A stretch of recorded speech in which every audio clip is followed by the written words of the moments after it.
They read my father's trust out loud 3 days after we put him in the ground, and my name showed up in it exactly once, sitting right next to the word abandoned. I had been home from Quietest for barely a week. 9 months I was gone, and I sent back every dollar I could spare for his care. And I came home to a town that had already decided I left my own dad to rot. If you have ever been the one who kept the peace while somebody closer to the checkbook did the counting, you already know the kind of quiet that fell over that room when they got to my name. I want to tell you what my brother and my sister did to our father while I was overseas. And I want to tell you what it cost them in the end, down to the last thing they were proud of. My dad's name was Ray. He fixed heating and air for 31 years out of a garage with his name on the door, and he never once let a widow go cold in January because she was short that month. When his memory started slipping, it slipped slow like a tide. You only notice when your shoes are already wet. He would call me by my brother's name, then laugh, then go quiet because he knew he had done it. Before I shipped out, I bought a little camera, the kind you set on a shelf, and I put it in his kitchen on top of the cabinet where he kept the coffee. It was not for spying. It was so that every morning, no matter what time zone I was standing in, I could pour a cup and sit with my father while he ate his eggs. 6 in the morning, his time, I would call, and the little light would come on and he would wave a fork at the camera and tell me the coffee tasted like tar. That was the deal we made. Go. Though my 20 years, I send money home, and every morning I still get to have coffee with my dad. I believe something my whole life, and you need to hear it, because the rest does not make sense without it. I believe that if you keep your head down and do right and never make a scene, the people who love you will make sure you are taken care of. My brother Grant believes something else. Grant lived 20 minutes from Dad, and somewhere in that year he stopped being 20 minutes away and started being the only one in the room. He had a roofing business that was underwater, a truck he could not pay for, and a way of talking that made you feel small for asking a question. My sister Renee went along with whatever Grant said because that was easier than being the one he turned on. About 4 months into my deployment, my morning call stopped connecting. The little light would not come on.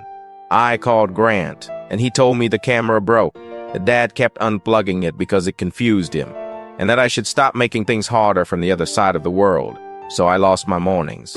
I told myself it was a bad connection. What was really happening I would not learn for almost a year, and it happened at that same kitchen table in the chair where my dad used to wave his fork.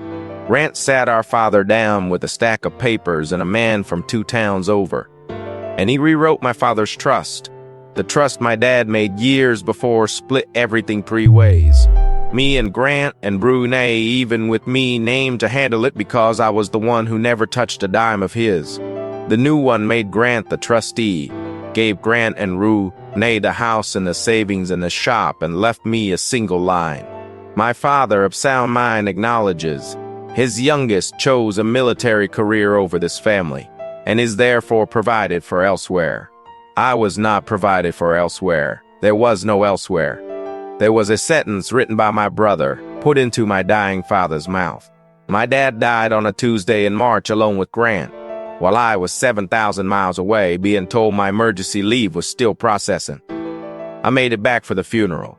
I stood at the front in my dress uniform and watched my father's friends, men who had known me since I was in diapers, look at me and then look at the floor.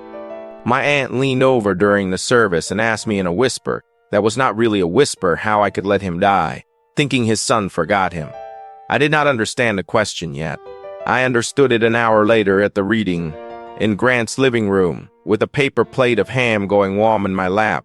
The lawyer read the line about me, choosing my career over the family, and the room did not gasp. The room nodded. They had all heard the story already for months in Grant's telling, that I took a big bonus to stay overseas instead of coming home to help, that I stopped calling, that I threw a little money at my guilt and washed my hands of him. Every person in that room believed I abandoned a sick old man, and we had buried him 3 days before, so there was no one left to say different. I told them I called every single morning, Grant said so gently that the doctors had warned them I might start saying things like that. I went back to my motel that night and laid my medals out on the bedspread and could not name one thing they were for. The bonus everyone kept talking about, I never took it. The money I sent, almost $2,000 a month, had gone into an account Grant controlled, and it was gone. I had a duffel bag, a truck with a warning light on the dash, and a name that made people cross the street in the town I grew up in. Dad's old service manager saw me at the gas station and moved around to pump on the far side. But none of that was the thing that put me on the floor. The thing that put me on the floor was Dad's phone. Nay handed it to me at the funeral. Maybe the one decent thing she did, and I did not look at it for a week because I could not. When I finally did, I found my number and it saved under my name and blot in my father's phone in his own settings. Except my father never in his life learned how to block a number. And there were voice memos he had left, not to me, to no one, just talking into his own phone the way frightened people sometimes do. In one of them, he is almost crying, asking why his boy does not call anymore, asking what he did wrong. I called every morning for 4 months into a phone that had been set to send me straight to nothing, and my father sat in that kitchen and decided it was his fault. He died thinking I stopped loving him. I sat in that motel and did the math very calmly on whether one soul in that town would be worse off if I just did not get up the next day. The only answer I had was my father's voice on that memo, and I could not leave him alone with the lie. A week after the funeral, I went back to the house for one thing: Dad's field jacket, the one he wore in the army before I was born, that he swore he would hand me the day I made sergeant. Grant had already changed the locks, but Miss Almu next door still had the spare Dad left her for emergencies, and she pressed it into my hand with both of hers. She was the only person on that street who would look me in the eye. I got the jacket out of the hall closet, and on my way out I passed the kitchen and stopped because the little camera was still sitting up on top of the cabinet where I left it 9 months before. Not broken, not unplugged. Just sitting there, the little light dark, wearing a year of kitchen dust. Forgotten the way you forget a thing that was only ever mine. Grant told me it broke. Grant never knew what I knew because Grant never read the box it came in. That camera did not need the internet to do its real job. It saved everything right there inside itself, onto a card the size of a fingernail, whether a single soul was watching the feed or not.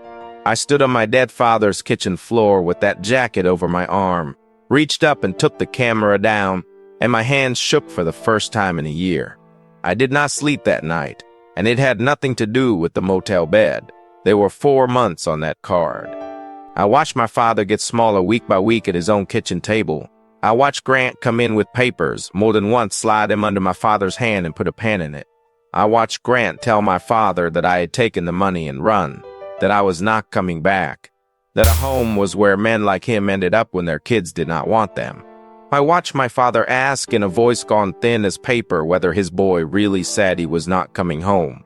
And I watched my brother look him in the eye and say yes. There was one morning near the start, before the fog got bad, when my dad leaned in close to that camera the way he used to when we had our coffee. He did not know it was recording.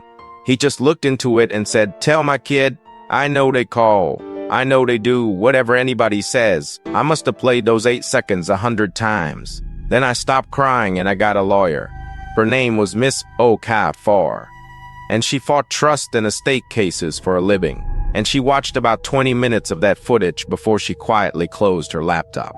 She said in her whole career, she had never once been handed a case where the undue influence was sitting right there on video. Undue influence, she told me, is when a person in a position of trust leans on a failing mind until the will bends their way. It is the hardest thing in the world to prove, she said, because it happens behind closed doors. Except this time it happened in front of a camera and my brother was sure was dead. We did not go to Grant. We filed a quiet, formal challenge to the trust, on the grounds that our father lacked the capacity to change it and was pushed into it when he did. The court froze the estate. Nothing could be sold and nothing could be split until the thing was settled. Grant called me that night, and for the first time in a year, he was not gentle. He said I was embarrassing myself, that it was my word against a trust signed in front of a notary, that I had nothing but sour grapes and a chip on my shoulder. I let him say all of it.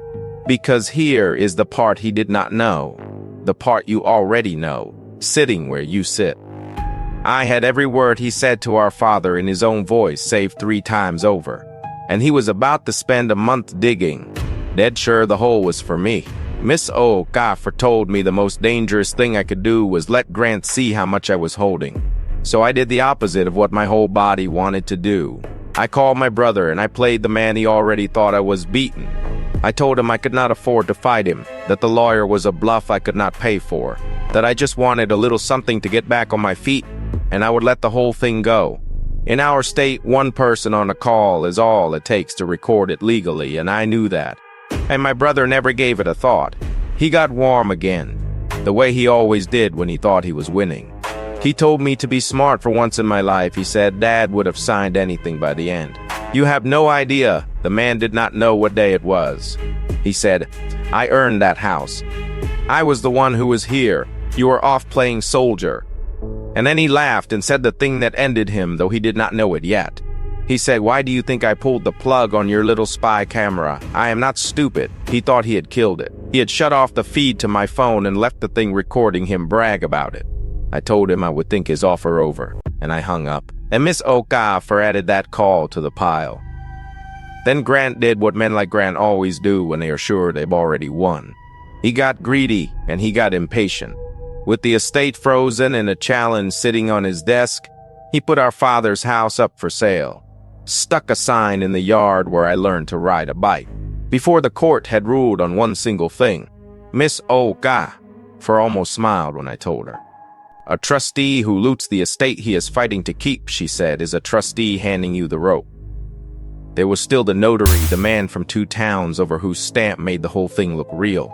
His name was Mr. Pruitt, and a notary has to keep a journal by law. Every signing lock with a date and a thumbprint, and the names of everyone in the room. Miss Okafor subpoenaed that journal. Then she laid Mr. Pruitt's log next to the footage from the camera. Side by side, date against date, the journal said my father signed on a Thursday afternoon in October. Notary present, my father of sound mind. The camera said that on that Thursday afternoon, my father was asleep in his recliner in the next room, and no notary ever came through the door. The real signing had happened 3 days earlier, with no notary there at all. Just Grant steering my father's hand across the page. Mr. Pruitt had stamped it later for a favor or a fee, and written down a lie about being in the room. That is not a technicality, that is fraud and perjury, and a notary's license, and maybe his freedom. When Miss Okafor laid it out for Mr. Pruitt through his own lawyer, Mr. Pruitt remembered all at once exactly how it had really gone. He agreed to tell the truth on the stand rather than go down for my brother's paperwork. One post at a time, the thing Grant built was coming down, and he could not tell which one I would pull next. Then 4 days before the hearing, the whole thing nearly came apart. Renee cracked first. The guilt had been eating her thin, and she called Grant instead of calling me. And she told him the thing I think she had worked out on her own, that there was BDO. I do not know everything Grant did in the next hour, but I know how it ended. He still had the Logans to my father's accounts. Every one of them, because he had made himself the man who handled Dad's phone and Dad's email and Dad's whole life. At 2 in the morning, he got into the cloud account tied to that camera and deleted every clip it had ever backed up. Months of it gone in a handful of clicks, and then he drove to my motel. I was not there. I was at Miss Almu's kitchen letting her feed me. And when I came back, the door stood open and my laptop was gone, and so was the camera and the card inside it. I stood in that rec room, and for about 1 minute I was the man with nothing again.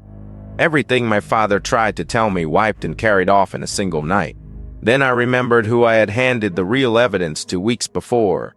First thing Miss Okafor did the day I walked into her office was make a forensic copy of that card, every last file, sealed and logged and lodged with the court where no one could reach it. The original was never in that motel room. What my brother stole was a spare laptop and an empty camera, and the account he wiped at 2 in the morning did not erase the one thing that mattered. It wrote him a confession, because deleting those clips left a record. A log with his login and his own phone and the time stamped on it. 2 in the morning, 4 days before the hearing. A man does not creep in at 2 in the morning to delete a camera he believes is broken. He deletes it because he knows exactly what is on it, and he knows it is about to end him. and the motel hallway had a camera of its own. A cheap thing bolted over the ice machine, and it caught my brother walking out with my laptop under his arm. He tried to bury the evidence, and the burying was the evidence. The hearing was in the county courthouse on a Wednesday morning, and the room was full. My aunt was there, and Dad's friends and men from the shop, all the people who had spent a year sure that I left him. They sat in the back, not next to Grant. Grant wore a new gray suit and took the stand like he had been waiting his whole life for the audience. He talked about sacrifice. He talked about the years he gave up for our father while his little brother chased a paycheck on the other side of the world. He looked right at me and called me a deserter, a man who ran out on his own dying dad and came crawling back for money once the dirt was thrown. A few heads in that room nodded one last time, and then Miss Okafor asked to show the court a few minutes of video, and the judge said yes. Over the shouting of Grant's lawyer, she had already won that fight in writing the week before. The camera sat in my father's own house on a shelf I owned, and under our law I had every right to record inside my own father's kitchen. The screen came down. The first thing that room heard was my father's voice, thin and frightened and real, asking my brother whether his youngest boy really said he was not coming home. Then Grant's voice, warm and certain, telling a scared old man, "Yes, he took the money. He is not coming back. Sign here, Dad, right here." Nobody in that courtroom was nodding now. My aunt had a hand pressed over her mouth. Then Miss Okafor played the next clip, Grant at that same table weeks later, telling Rewrote to shut the internet off. So, in his own words, so he cannot sit there watching us. Then she played my phone call and my brother's own laugh when rolling through the courtroom. "Why do you think I pulled the plug on your little spy camera? I am not stupid." Then she stood the notary's journal up beside the footage. The Thursday he swore he was present against the empty kitchen, where my father slept in his chair. And Mr. Prue, it took the stand and admitted in a voice you could barely hear that he had stamped a signing he never once saw. Then the Lysen logged 2 in the morning, my brother's login, 4 days before this very hearing. Then the hallway camera, my brother, my laptop, and the ice machine, Grant. Sat there and watched every lie he ever told play back in his own voice in front of the only people whose good opinion he had ever wanted. The house he was so sure he earned, the town that had taken his side. His own sister staring at the floor, now the way they all once stared at me. He built the whole thing on one story, that I abandoned my father. The proof it was a lie existed for one reason only. Because I loved that man too much to be all the way gone from his kitchen, even from the far side of the world. The absence he used to bury me was the very thing that hung him. Miss Oka for saved the last clip for last. My father on that one clear morning leaning in close, saying, "Tell my kid I know they call. I know they do whatever anybody says." I watched my brother listen to our dead father say it in front of everyone, and I watched something go out of his face and not come back. The judge threw the amended trust out completely, every word of it void, built on a mind that could not consent, and a hand that was guided, and a stamp that was a lie. The trust my father actually made came back, the one from when he was still himself, split 3 ways even with me to watch over it the way he wanted. Grant was removed as trustee before we left the room. The court ordered him to pay back every dollar he had already taken, the savings and the money I mailed home from overseas. And there is a name for what he did, elder financial abuse. And the county attorney picked up the file. Under the trust my father truly wrote, anyone who tried to steal from the estate was struck out of it, so my brother, who grabbed for all of it, walked away with the one share he had actually earned, which was nothing. Nay, testified, in the end, against him. She told the truth about the internet and the phone and the papers, and she cried the whole way through it. And I still have not decided whether I can call her my sister again. That thread is still loose. I do not know yet if it ever ties. I moved into my father's house, the one with the sign ripped out of the yard. And before I unpacked a single box, the first thing I did was set the little camera back on top of the cabinet where the coffee lives. Every morning at 6, I still come down and pour a cup and sit at that table. The little light comes on. There is nobody on the other end of it now. I sit there with my dad's field jacket hung over the back of his chair, and I drink my coffee, and I tell him the truth every morning that I called, that I always called. Some mornings that is enough. I used to believe that if you kept the peace and never made a scene, the people who share your blood would make sure you were looked after. Blood does not make sure of anything. Blood just means they know exactly which morning and which father and which quiet good name is the easiest one to take. So let me ask you something, and I mean it. If someone put a lie about you into the mouth of the one person you could no longer defend yourself to, and then you found the one recording that could prove it, would you keep the peace? Would you press play? Tell me down in the comments, because I read them and I already know how many of you are living with a grant of your own. If this one held you all the way to the end, stay with me and subscribe, and I will have another true story about a quiet person who finally stopped being quiet waiting for you.